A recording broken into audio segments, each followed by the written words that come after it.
The next topic we're going to discuss is JK Armament 12 gauge suppressor.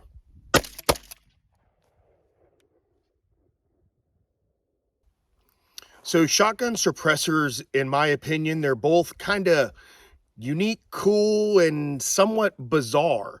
I mean, when you think about a suppressor on a 12 gauge, it's not the same as what we're used to, which is an M4 or a handgun or a submachine gun, something of that nature. So when you see one on a shotgun, I think it's very kind of eye-catching. No Country for Old Men was one of those movies where the villain had a suppressor, and when he shot it, made this weird kind of noise. And I mean, I don't know about you, but I thought it was kind of super cool. Enter in JK Armament. Now, JK Armament's not the first one to make a shotgun suppressor, but what I like about this are a lot of the features that this suppressor has, and I'm going to kind of discuss from the prototype version that I had shot early on, about honestly almost a year ago, to where this suppressor is now. There's two versions of this suppressor, and to keep it as simple as possible for you guys, one is the Versa X, and it's a Versa X 195. 195, whenever you see them label their can like a 155, whatever the terminology is, that number sequence talks about suppressor diameter. So when you see 195, what you're looking at here is the diameter of the actual can. So this is a Versa X. They also make a SGX version as well. The only way I can explain the two is in regards to differences is on the SGX, you get more baffles. Now, for some of you, you might like that. For me, I like this configuration right here, which pretty much gives you 1, 2, 3, 4, 5, 6, 7, 8, plus the end cap. And we're going to talk about that end cap in a little bit more detail because it kind of does something very specific that we needed to do.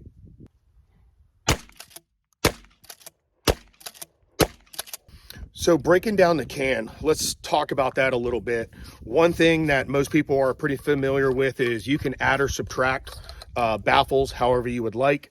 A couple things to note: because you can do this, it allows you, the user, to run Vaseline and make this suppressor basically wet. Now you can still see that this can's pretty wet.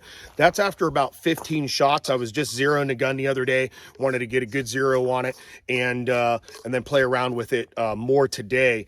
And you can still see that Vaseline is still on there. It's really kind of unique the way the baffle system is in here, and that's what helps kind of preserve it up until a point to where heat's going to degrade that no matter what. At some point it's going to go away, and it's usually somewhere between 20 and 30 rounds, depending upon how hot you run. Now, most of us are familiar with choking a shotgun, and when you run a choke, whether you're running an improved or some like some guys run full chokes or modifieds, that is done at the end of the barrel. The issue that we kind of have in the suppressor community is we're adding length to the end of the barrel, and the choke's right here. So you're trying to choke it, and then, of course, it still has more to travel through. So one of the things that JK Armament did was run, and right now they run I believe it's a cylinder universal or an improved end cap. So dependent upon what you want to do as the end user, this is what the end cap looks like right here.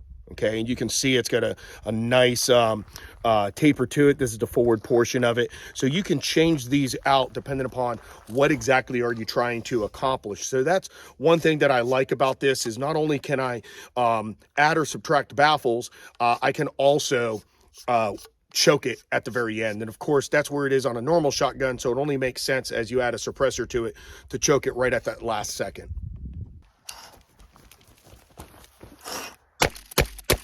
Let's talk about the interface at the end of the gun. Right here, you're going to see this is what they refer to as the Bald Eagle 12 gauge, and it is a CRMD, which is a choke replacement muzzle device. And what that does, of course, is it allows the suppressor to easily go on, thread into position, and now she's locked in. Muzzle device is really nice. You can shoot it with the suppressor on it or off. It doesn't really matter. there's most of the time in this configuration that I have right here, you're looking at a pretty short footprint. Now, you know, the 12 gauge is, when people are like, oh, that's a great gun, I'm like, no, it's a great tool. The 12 gauge is a tool. If I need to get through a door, I can run breaching rounds. If it's a wood door and lives are on the line, worst case is I run it with double aught buck and hope for the best. The 12 gauge has a versatility of running double aught buck. It has the versatility of running bird for certain applications, of course, like hunting. And then you can also run slugs. So it gives you this up close and personal ability, with also a quick switch out and ammunition to get you something a little bit longer range.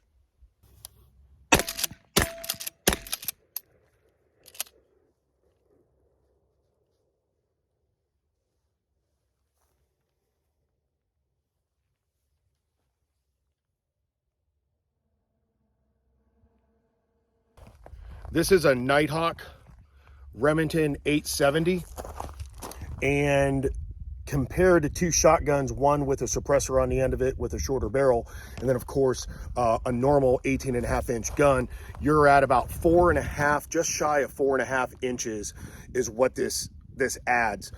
I think that the versatility of it for those that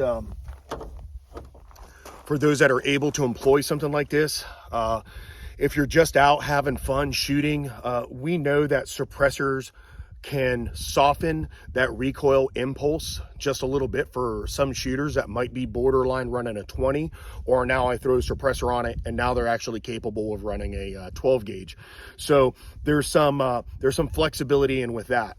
One of the things that I would be real interested in, and of course I'm always traveling, so during hunting season and everything, I'm gone most of the time. What I'd be really curious to know as these suppressors get more popular in the hunting world is, what is it really doing for the guys that are like duck hunters, bird hunters? Is it allowing you to engage more in your area because you're not, so loud? Does it matter? Does it not matter? Now, a lot of people are going to ask, if you were to throw this on a hunting style of gun that has a normal bead on it, not something like this Van Comp system, plus I've got a dot on it as well, so it's not like the can really bothers me. A lot of guys are going to ask, well, are you going to see the bead past a suppressor? Well, no, because it's a 195 in diameter. However, most of the duck hunters that I know are always focused on the bird, and they just know where to lay the gun up. So I don't think it's really going to be that big of a deal for them. Maybe for somebody at home that runs a bead shotgun and you throw a suppressor on it, trying to superimpose that sight, blow it through the can be a little challenging. Now, I do know that I believe Aimpoint makes a specific optic that mounts on top of the receiver, but most people don't buy it because I believe it's $700 to $800. Now, that doesn't mean that later down the road you can't take another style of gun, put a rail on it and trick it out, or as you see, a lot of the tactical shotguns already come with rails. I think something like the Landon Beretta with that rail setup and this suppressor would be just a phenomenal combination of the two worlds kind of colliding together as far as the suppressed and a really good gun. Now, don't get me wrong, anytime you're dealing with a semi-auto, then of course, as soon as that action moves back, a lot of that sound's coming out through that ejection port. So sometimes running a pump is going to allow you to be somewhat a little bit quieter, or cycle when you believe you need to, and keeping it as quiet as possible for as long as you can. Because somebody's going to ask, I'll go over the details. This gun's been done over by Van Comp. I'm running a anvil mount on here with a Holosun 509, which is a great combination. Plenty of clearance on this particular gun. It's got a 14.5-inch barrel, so if that gives you perspective of that compared to a traditional 18.5-inch gun. One of the things that I did want to bring up, because a lot of times I get asked questions of, I feel like I'm chasing my zero.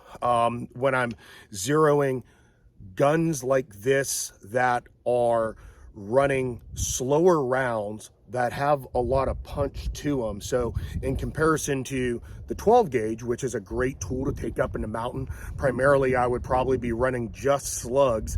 And when we're looking at that, it's because of the nature of the type of animals that are up here. Okay, 5.56 doesn't do me any good up in the mountains, but here a 12 gauge shotgun running slugs, or something like a lever gun. Now, one of the commonalities that you find between these two particular guns is that if you just bag the front of this, lock into the back, and you fire that shot, powders burn slightly different. And when you're dealing with a lot of recoil, sometimes what will happen is the gun will start to jump and then the rounds leaves, and we're adding on barrel here. So a lot of times we find this, I can find it on happening on the lever gun side of the house, whereas the powders in some cases are somewhat similar, and or if not just that, it's the rounds not running 3,000 feet per second, where if you're running Creedmoor or a 338 Lapua Magnum, by the time that round is past the barrel, the gun then starts to go into recoil, so it's already out. So what I tell a lot of shooters to do is, if you're bagging the gun, and I'm not talking pistol calibers in the lever gun side of the house, I'm talking the big boy calibers.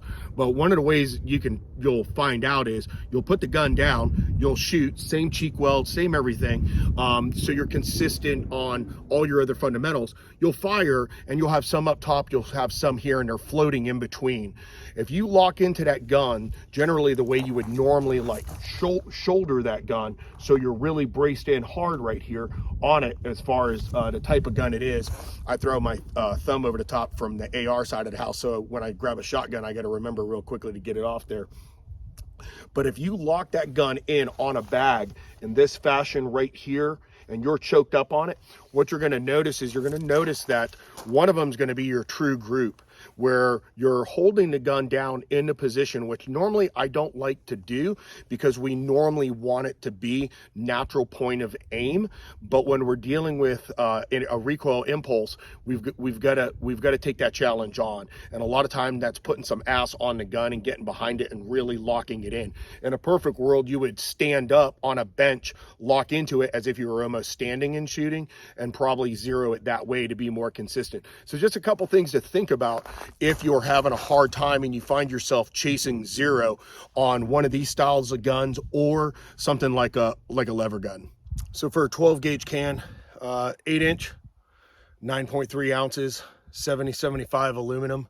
One of the things that I really do like about JK Armament is that they're always trying to make things better. There's so many, different versions that have happened before you guys kind of see that end result. An example of that was when we first were prototyping this, we were having an issue of plastic stacking up in the trigger area, which is obviously extremely dangerous. And that's just because it was slightly stripping a little bit of that wadding as it was going through. But a year later, and this thing is 7-inch, full auto rated. I mean, this suppressor is really pretty damn baller, considering what it is and how long it kind of took to get there. So I think anybody who gets their hands on one of these, starts to play around with it, you're really going to enjoy it. It is something definitely cool and unique.